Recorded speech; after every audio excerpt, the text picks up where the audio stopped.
Bitawan mo ako! Kunin mo na lahat ng pera ko! Huwag mo lang akong saktan! Wala ka nang magagawa. Akin ka.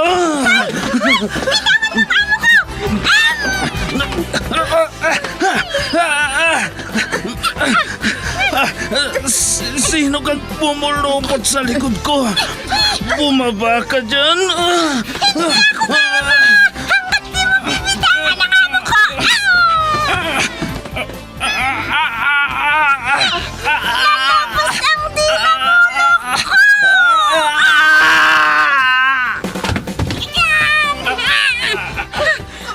Ayan! Natumba na siya, madam! Salamat, Pepita! Salamat! Super Pipita, ang balikbayan na OFW, survivor mula Iraq, palaban sa hirap at nakahandang magsakripisyo sa ikabubuti ng karamihan, kabilang sa mga naturingang bagong bayani ng bansa. Super Pipita, isang dula na kung saan inyong mapapakinggan ang iba't ibang pakikipagsapalaran ng isang OFW.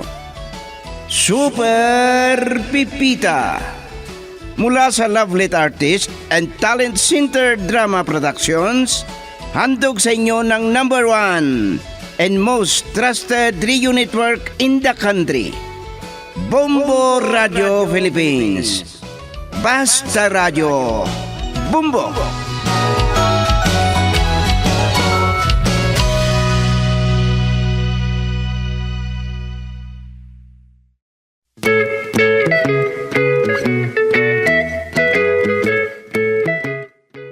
Ang nakaraan, narinig ni Hanilet na parang nakikipag-away ang kanyang ama sa cellphone.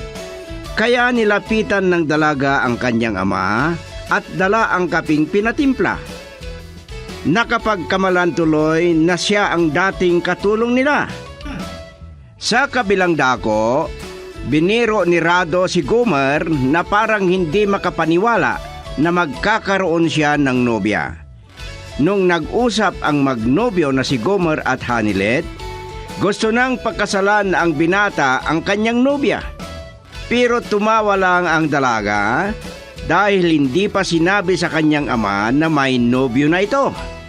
Nung may handaan sila Gomer, isinama si Hanilet at doon niya nakilala ang ina ni Gomer. At ngayon, narito ang karugtong ng isang linggong kwento natin na pinamagatang Nagkatagpong Magbalay, dito sa ating dula, Super Pipita.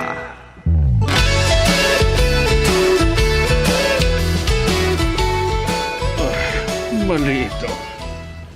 Nakadaan na naman ako sa munisipyo.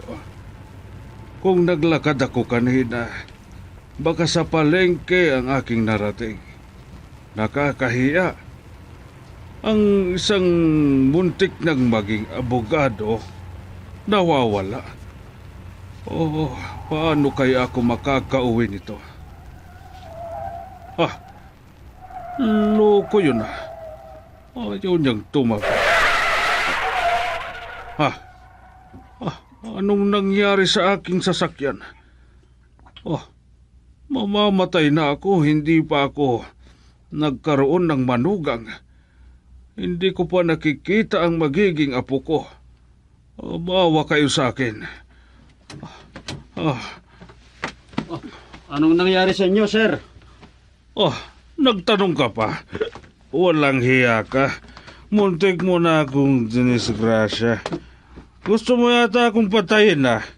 Nako, nagkamali kayo, sir. Huwag niyo akong sisihin. Iniwas ko nga ang aking sasakyan eh. Sinusundan niyo naman ako. Inihintupan niyo sa gitna ng kalsada. Loko ka. Sinisisi mo ba ako? Sir, itabi niyo ang kotse niyo. Baka may dadaan ng malaking truck o kaya'y bus. Nasa highway pa naman tayo. Ay, oo nga. Walang hiya. Babanggay niyo ba ako? Tumabi ka kasi. Nako. Nako, bigla siyang nag-U-turn. Mabuti na lang at walang dumaan. Sus! Sa kamuntik ng binangga yung semento sa harap ng munisipyo. Nako, talagang salbahe ah. Oy, lalaki.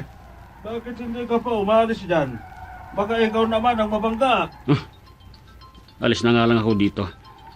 Baka babalikan pa ako ng matandang yan. Tumatawag si Daddy.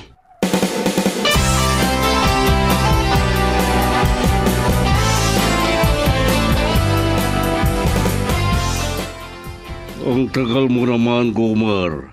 Parang galing ka sa bigan.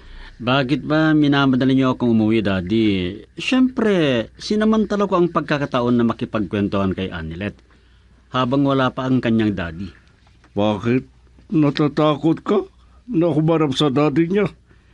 Para kang hindi lalaki.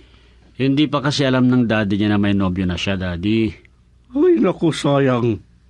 Oh, ano ang sayang, Dad? Gusto ko kasing mapangasawa mo si Hanelet. Maganda at mabait. Matalino pa. Kung magkatuluyan kayong dalawa, maganda at matalino ang magiging anak ninyo. Huwag kayong mag-alala, Daddy. Makakamtan nyo din ang mga pangarap nyo. Darating tayo dyan.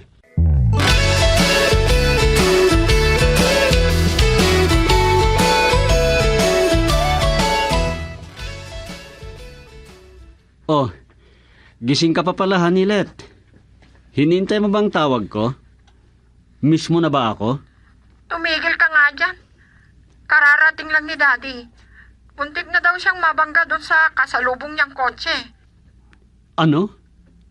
Saan muntik madisgrasya si Daddy? Daddy ka dyan. Kon kasi, ini-imagine kong mag-asawa na tayo. Doon sa harap ng munisipyo, muntik madisgrasya. Ganun ba? Naku, delikado ah. Paano yan kapag may dumaan na bus o malaking truck? Kaya nga kung maaari, ayaw kong umiinom si Daddy kapag may pinupuntahan. Ay nako, harap ng munisipyo? Ang magiging biyanan ko yata ang muntik ko ng makabangga. Hindi ko nakilala.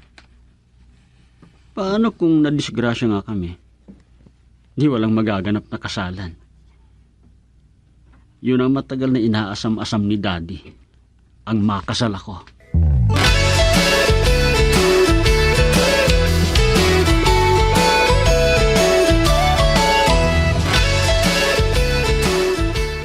Ganun ba, madam? Oh, sige, tatawag ako ulit. Salamat. Bye. Oh, alam ko kung bakit nyo hinahawakan ang ulo ninyo, Daddy. Habang nakaharap sa pagkainan. Walang hiya ang alak na yon. Ang sakit ng ulo ko. Kasalanan ng Remeo na yon. Pahamak. Pinasunod ako sa tindahan hanggang nakarating sa munisipyo. Nawala kayo kagabi dahil sa kalasingan ninyo. Hindi ako nawala. Nahilo lang ako dahil sa daming nainom ko. Hindi ko hanap ang daang pauwi. Tapos, muntik na akong mabangga ng lalaking yon. Yan. Hindi na kayo nakapasok sa opisina. Papasok ako, pero mamaya na siguro. Bukas na lang, Daddy. Malamang may hangover pa kayo.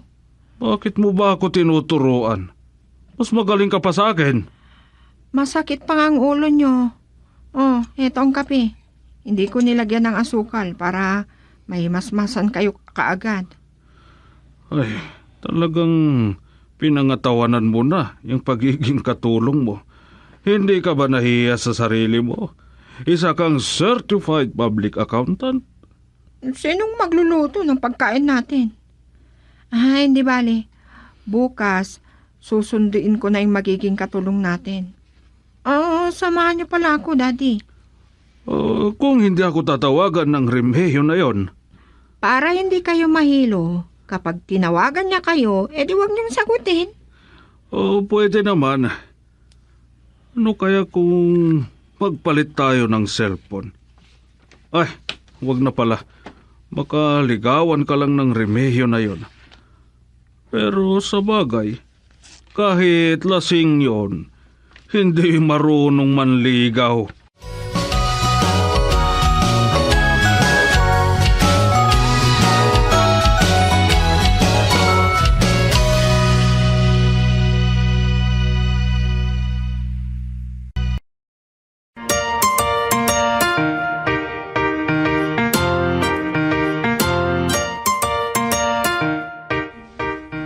Bakit ka ba pumunta dito sa garden?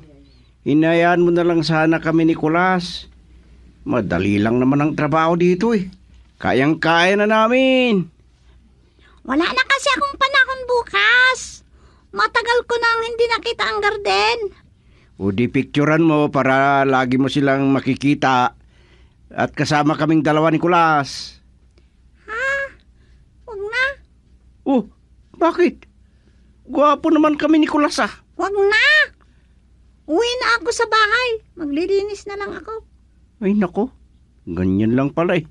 Sana hindi ka na pumunta rito. Nagpagod ka pa.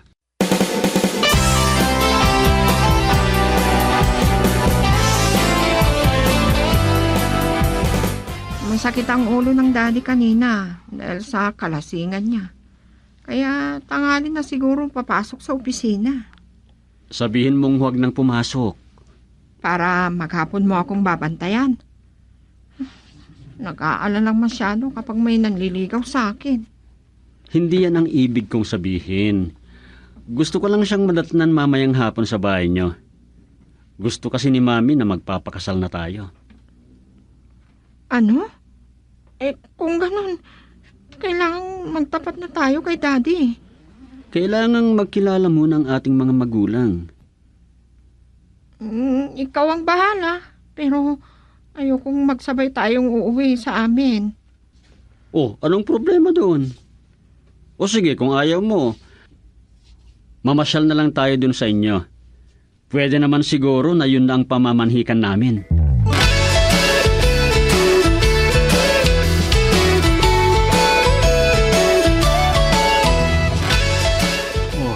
Walang iyang buhay ito. Ang sakit pa ng ulo ko. Ano kaya kung iinom ulit ako para matanggal ang aking kalasingan?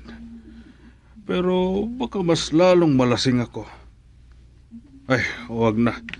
Bukas na lang ako papasok sa opisina. Maghapon akong mahihiga.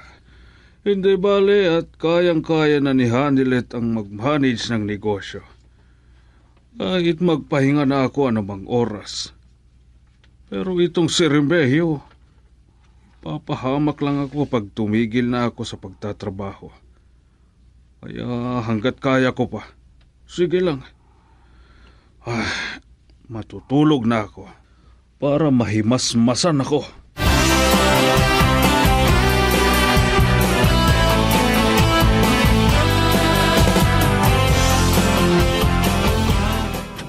Oh, yan ha. Hindi man tayo nagsabay, magkasunod naman tayo. Bakit nagbusina ka pa? Siguradong narinig ni daddy. Bubuksan niya ang gate. Wala pa ba kayong katulong? Bukas meron na. Susunduin namin ni daddy. Oh, akala ko naglolo ko lang ang nagbubusina. Ikaw pala. Dumalaw po ako, Daddy. Daddy ka mo?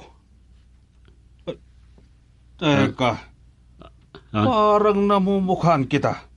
Si Gomer, daddy. Siya yung laging pumupunta dito sa bahay.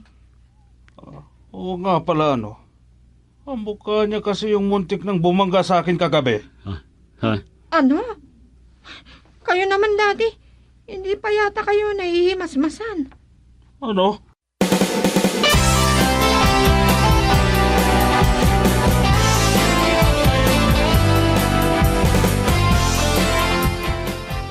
Nakapasyal ka, Gomar. Matagal na yung pagpunta mo dito. Leap year pa yata yun. Si daddy talaga. makuha niya pang bulayin si Gomer. Hindi ako nagbibiro. Noong nakarang Pebrero pa yung huling pagpunta niya dito. Ah, parang gano'n na po yata. Busy kasi ako masyado sa negosyo ni daddy ko. Pero nung buwan ng Hulyo, gusto ko na kayong makausap. Busy din kasi ako sa buwan na yan. Maraming ikinasal. Alam mo na, kinuha ako na ninong. Daddy, may sasabihin sana kami sa inyo. Oh, bakit? Ano ba yan? Daddy, Sir Conrado... Oops! ah, Huwag mo nang bawiin. Nasabi mo na. Matagal nang hindi ako nakakita ng bubuyog. Pero parang may naaamoy akong bubuyog na napisa, Gomer. Ha? Kuwan kasi, Daddy. Matagal na namin gustong sabihin sa inyo ito ni Gomer. Magnobyo na kaming dalawa. sana po, karapat dapat ako sa inyo. Sa bagay na yan, hindi ko kayo pakikialaman. Ganyan talaga. Matalino ang aking anak. Hindi naman siguro siya nagkamali. Salamat, Daddy. Kung hindi kayo galit sa aming pinagtapat. Oh, bakit naman ako magagalit? Diyan din tayo tutungo. Ay, kayo pala.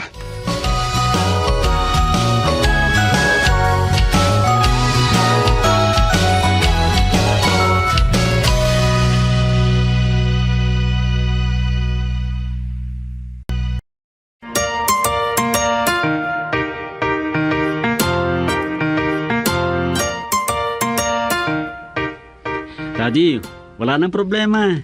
Nakapagtapat na po kami sa daddy ni Anilet. Kaya naman palang saya-saya mong dumating. Pwede nyo nang itakdang araw ng kasal nyo. Ha? Oh, Believe talaga ako sa inyo, Daddy. Alerto kayo, Pero sa palagay ko, kailangan munang magpakilala kayo sa isa't isa. bakit naman? May problema ba sa magiging balay ko? Wala naman, pero syempre, mahirap naman kung makita lang kayo sa oras ng kasal namin. Sa bagay nga naman, may punto ka dyan. Paano kami magkita na magiging balay ko? Kausapin ko muna si Anilet, Dad. Kung kailan maharap ni Daddy Conrad ang pagkikita nyo.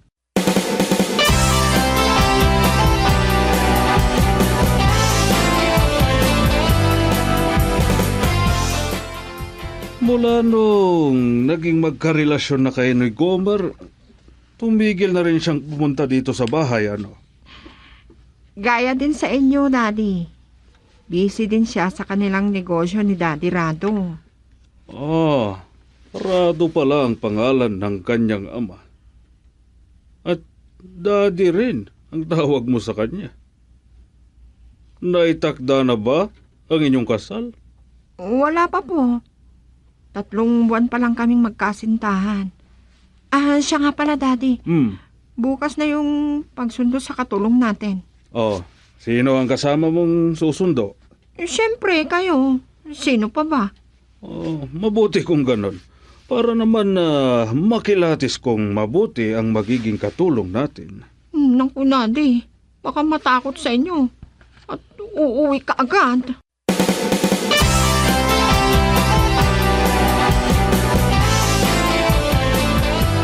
Gaya ng dati, nandito ako sa karinderya na lagi kong pinababaan habang hinihintay ko ang pagbukas ng agency. Nandyan ka na pala. Kagabi lang, nandito ka pala. Nakasabay namin ni Nicolas na kumain ng pinikpikan. Nag-ulam pala. Ang bilis na ng oras. Ang matagal pagbabalik ko na naman dyan. Baka hindi ka pa nakapag-almusal. Kain ka muna dyan. Tapos na. Nakapagpahinga na nga lang ako Mag-order na ako ng kape. Tamang-tama kapag maubos ko na, bukas na ang opisina.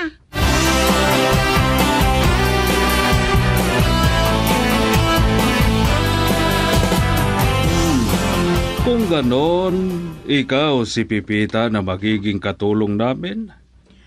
Kabisado mo bang lahat ang gawain sa loob ng bahay? Alam mo ba ang trabaho ng isang katulong ay hindi yung basta-basta? Kasi ang sahod mo ay hindi basta-basta din. Marami na kaming naging katulong. Hindi sila nagtagal kasi hindi sila nakatiis. Madaldal ang matandang ito. Tinatakot yata. Oh, bakit hindi ka makaimik? Natatakot ka ba? Baka gusto mong umatras. Totoo ba ang hinala ko na hindi ka sanay sa buhay katulong? Sir, Sayang ang pagod at oras ko. Mahal ang gasolina. Hindi ka na nagsasalita. Pipi ka ba? hindi po sir. Nagsalita na po ako. O ano? Baka ako naman nang magsisisi sa pagkuha ko sa'yo. Umalis na kasi si Hanilet. At sinabi ko sa kanya na ako ang kikilatis sa'yo.